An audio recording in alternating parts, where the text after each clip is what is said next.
I'm Sweta Velpillay. I work for the Center for Peace and Conflict Studies. The center primarily focuses its work on supporting the peace process in Myanmar, supporting the government, the armed groups, as well as the civil society. The current obstacles from my point of view in Myanmar is trying to have an inclusive peace process.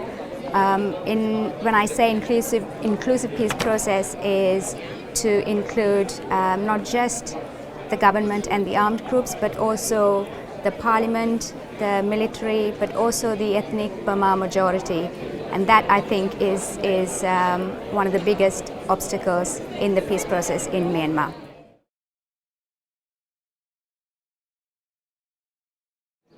I think the peace-building field has come a long way in the last 10 years. We have better tools and mechanisms to intervene strategically in conflicts and crises.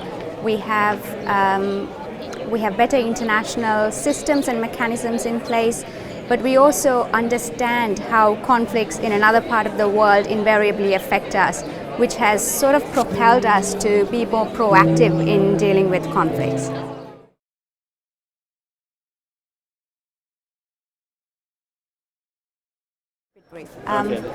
I think Germany has a lot to offer to countries that are in crisis, in conflict, and countries that are undergoing transition based on its technical capacity, but also based on its own experience of overcoming conflict and crisis.